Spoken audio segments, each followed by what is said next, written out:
Welcome back, everyone. Today, we're going deep on something pretty fascinating, I think. Yeah. It's the story of a guy named Connor MacIvor. He's a realtor over in Santa Clarita, but he also used to be an LAPD officer. Wow, so we're talking Yeah. law enforcement Yeah. and a real estate. Exactly. Interesting combination. And you know what's even cooler? His whole approach to real estate is all about protecting people, like you'd expect from a cop. So he brings that protect and serve mentality to the closing table. I like it. Exactly. And get this, his passion for safety and security in real estate, it all stems from his own experience when he bought his first house. Oh, really? Yeah, he actually felt really vulnerable during that process. Yeah. And that kind of sparked this whole thing for him. You know, that makes a lot of sense, though. Buying a house, it's a huge deal. Huge. Not just financially, it's emotionally charged, too. Yeah. So it's easy to get caught up in the excitement and, maybe miss some red flags. Especially if you're busy with work and everything else. Right. Well, that's exactly what happened to Connor. Yeah. Picture this. It's 1996. He's working long hours as an LAPD officer, and he finally decides to buy his first place. Ah, the dream. Yeah, the American dream, right. But imagine reaching that milestone and then bam, it turns into a total nightmare. Uh-oh. What happened? So he moves in, and soon after, he discovers this massive problem. A flooded bathroom. Oh, no. And I'm not talking about a little leak or anything. This was major damage, like extensive. Wow. Turns out the whole thing was caused by some pre-existing plumbing problems. Okay, so someone messed up. Big time. It seemed like they'd concealed these issues during the sale. And that's where the whole due diligence thing comes in, right? Yeah, even someone like Connor, with his background, can get caught off guard in real estate.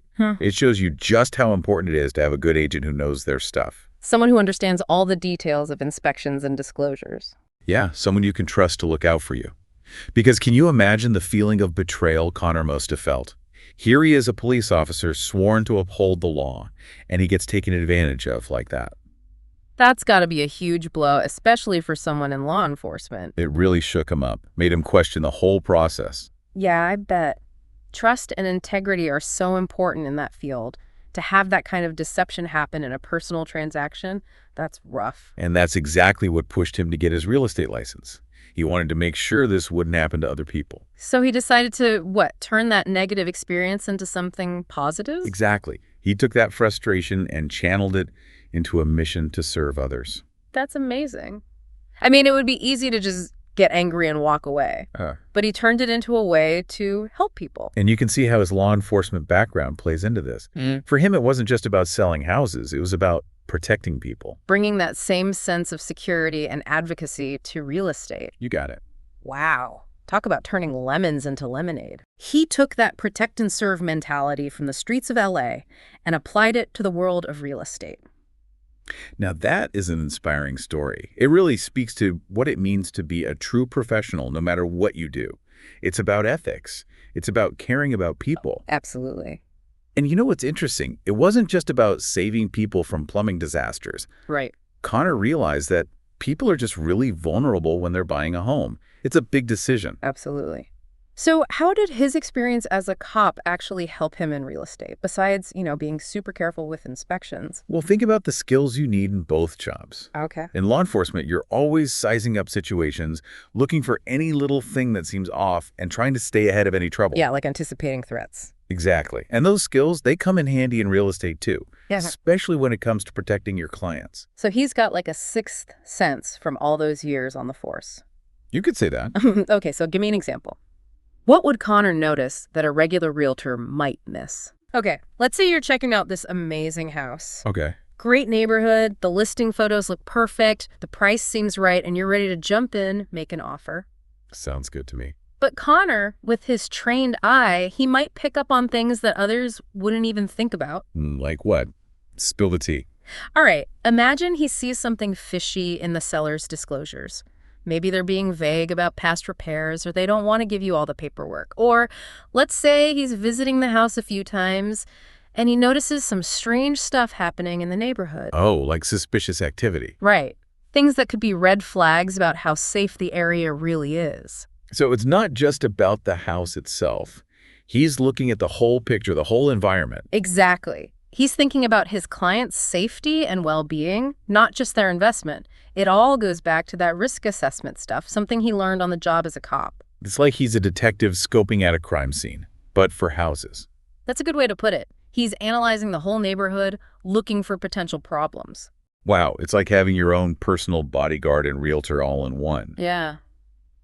But besides risk assessment, are there other law enforcement skills that could help in real estate? Oh, absolutely. Think about negotiation. Right.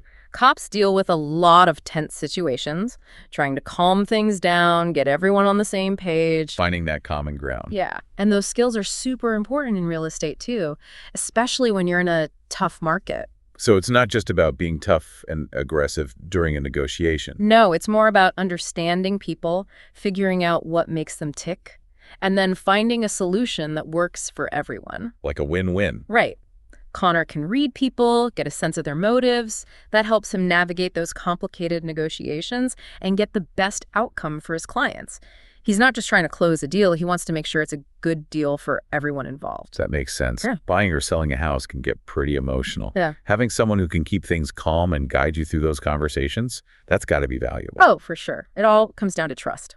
Absolutely. And that's another area where Connor's background really shines. Building trust is essential.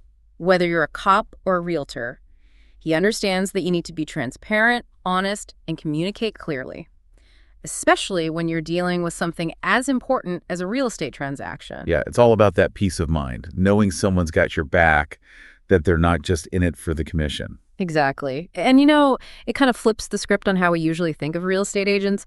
Connor's not just about showing houses and closing deals. It's much more than that. It's more holistic. Yeah, he's taking a much broader approach. So it's about more than just the house itself. It's about the whole neighborhood, the community. Right. He wants to make sure his clients are making good decisions, decisions that fit with what's important to them. I love that. It's inspiring, Connor's story shows us that we don't have to settle. We can find those professionals who go the extra mile. But let's face it, not everyone can have a former LAPD officer as their realtor. So what can our listeners do to make sure they're getting that same level of care and attention? Well, first things first, do your homework.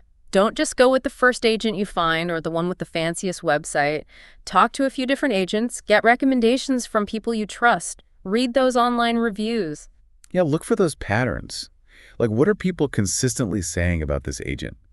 Do they communicate well? Are they good negotiators? Do they pay attention to detail? Those are all signs of someone who really takes their job seriously. It's like dating, You don't marry the first person you go out with. Uh-huh. That's a great analogy. You want to get to know them, figure out if you're on the same page, see if you can trust them. Absolutely. And just like dating, communication is key. Right. Don't be afraid to ask those tough questions. Talk about your concerns. Make sure you and your agent are on the same page from day one. And remember, you're the one in charge here. That's right. It's your investment, your future. You should feel confident and secure every step of the way. Yeah, if something feels off, if you're not sure about your agent's approach, speak up. Or even get a second opinion. Definitely. Yeah. Listen to your gut.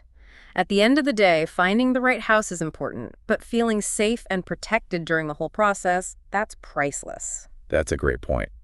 Connor's journey shows us that we all have the power to stand up for ourselves, find those professionals who share our values, and make smart choices that line up with what we want. And whether you're buying your first apartment or selling that dream house, remember Connor's story. It's all about approaching real estate with awareness, doing your due diligence, and putting your safety and security first. Because a home is much more than just a building. It's about creating a space where you feel good, safe, and empowered. Well said. Well, on that note, I think we've covered a lot of ground today. I think so too. Thanks for joining us for this deep dive. We hope you found it useful and maybe even a little inspiring. Until next time, everyone.